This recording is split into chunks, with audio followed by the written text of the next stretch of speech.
আন্তর্জাতিক খ্যাতিসম্পন্ন মুফাসসিরে কুরআন আল্লামা মাওলানা দেলাওয়ার হোসেন সাঈদী 1979 সালে জামাতে ইসলামীতে যোগ দেন। কর্মজীবনের দীর্ঘ 12 বছর পর রাজনীতিতে আসেন তিনি। 1996 ও 2001 সালে দুবার সংসদ সদস্য নির্বাচিত হন। বর্তমানে জামাতের নায়েবে আমিরের দায়িত্বে আছেন মাওলানা সাঈদী। তার জীবনকর্মের কিছুটা তুলে ধরছেন একরামুল হক সাইম।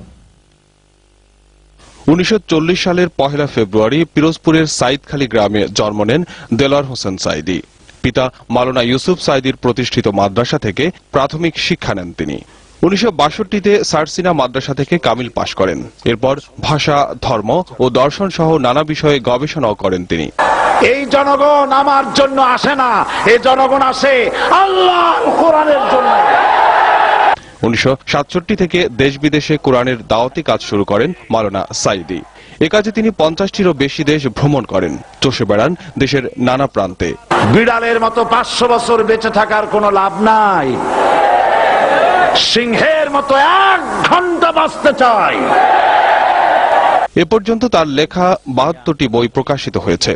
এর মধ্যে তাফসিরে সাঈদী ও সিরাতে সাইদুল মুরসালিন অন্যতম। সেই ব্যক্তির মর্যাদাই শ্রেষ্ঠ যে ব্যক্তি আল্লাহকে ভয় করে। ইন্না আকরামাকুম ইনদাল্লাহি আতকাকুম। দেলাওয়ার হোসেন সাঈদী 1979 সালে জামাতে ইসলামীতে যোগ দেন। 1996-তে তিনি পিরোজপুর সদর আসন থেকে নির্বাচিত হয়ে সংসদীয় দলের নেতা মনোনীত হন। 2001-এ তিনি পুনরায় সংসদ সদস্য নির্বাচিত হন। সবশেষ জামাতের নায়েবে আমিরের দায়িত্বে রয়েছেন আল্লামা দেলাওয়ার হোসেন সাঈদী। 1973 সন পর্যন্ত আমি বাংলাদেশের কোন রাজনৈতিক দলের নেতা এবং কর্মী ছিলাম না। আমি রাজাকার নই। ধর্মীয় অনুভূতিতে আঘাত দেওয়ার অভিযোগে 2010 সালের 29 জুন শাহজাহানপুরের শহীদবাগের বাসা থেকে গ্রেপ্তার হন তিনি। পরে তার বিরুদ্ধে 14টি মামলা দায়ের করা হয়। 3 আগস্ট আন্তর্জাতিক অপরাধ ট্রাইব্যুনাল গ্রেপ্তারি পরোয়ানা জারি করলে মাওলানা সাঈদীকে ওই মামলায় আটক দেখানো হয়।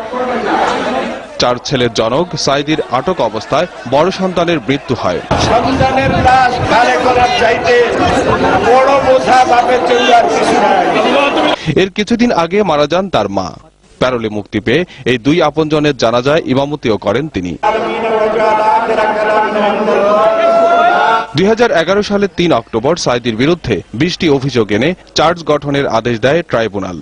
প্রসিকিউশন থেকে বলা হয়, মুক্তিযুদ্ধের সময় দেলোয়ার শিকদার নামে মাওলানা সাঈদী মানবতা বিরোধী অপরাধের সাথে সম্পৃক্ত ছিলেন। তবে দেলাওয়ার হোসেন সাঈদী আর দেলোয়ার শিকদার এক ব্যক্তি নন বলে আদালতে যুক্তিতর্ক উপস্থাপন করেন তার আইনজীবীরা। একরামুল হক সাইম।